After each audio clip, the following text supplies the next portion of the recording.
Friends நம்ம இன்றைக்கி எதை பற்றி பார்க்க போகிறோம்னா மல்லி வர போகிற எபிசோடில் என்ன இன்ட்ரெஸ்டிங்கான சுவாரஸ்யமான விஷயம் நடக்க போதாங்க பார்க்க போகிறோம். வாங்க வீடியோக்குள்ளே போயிடலாம்.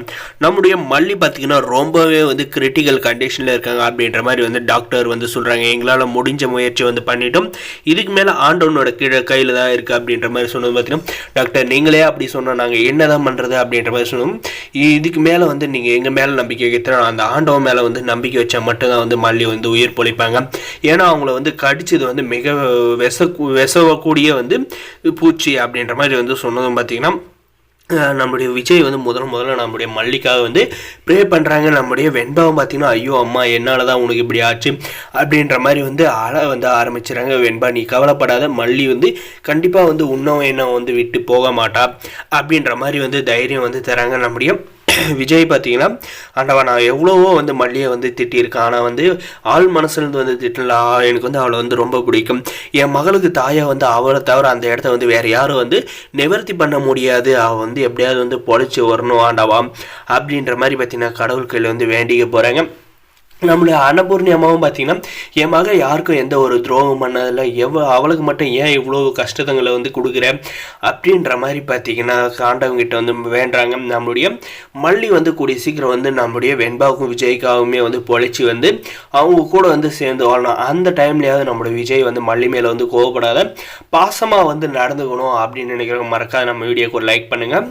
விஜய் பார்த்தீங்கன்னா மாடி தோட்டத்தில் எப்படி அந்த விஷப்பூச்சி வந்திருக்கோம் அப்படின்றத யோசிக்கிறாங்க. யாராவது நீங்கள் வீட்டுக்கு புதுசாக வந்தாங்களா அப்படின்ற மாதிரி விசாரிச்சப்போ பார்த்தீங்கன்னா, நம்ம வெண்பா குட்டி நானும் மல்லியம்மாவும் தான் மேலே மாடி தோட்டத்துக்கு எருவு போட சொல்கிறதுக்காக வர சொல்லி நம்ம டாடா அப்படின்ற மாதிரி சொன்னதும் பார்த்தீங்கன்னா, அவன் மேலே நம்முடைய விஜய்க்கு டவுட் வருதுங்க. அவனை போயிட்டு நேரில் பார்த்து விசாரித்தா எல்லாத்துக்கும் ஒரு கிளாரிஃபிகேஷன் கிடைக்கும் அப்படின்ற ஒரு முடிவில் இருக்காங்க. அந்த டைமில் பார்த்தீங்கன்னா விஜய் அந்த நர்சரியில் வந்தவனை பார்க்க போகிறப்ப பார்த்தீங்கன்னா, இந்த ரஞ்சிதாவும் இந்த ராஜேஸ்வரி அதை தடுக்கிறாங்க.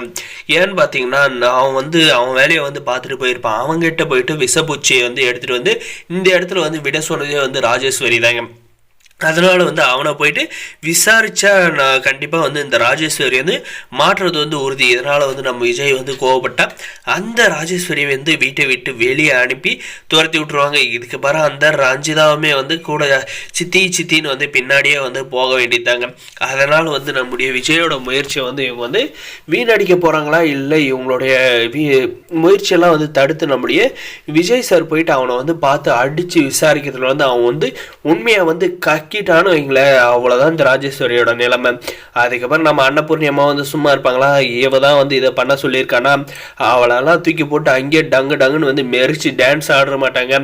ஏன்னா நம்மளுடைய மல்லி மேலே அவ்வளோ பாசம் நம்ம அன்னபூர்ணி அம்மா வச்சுருக்காங்க.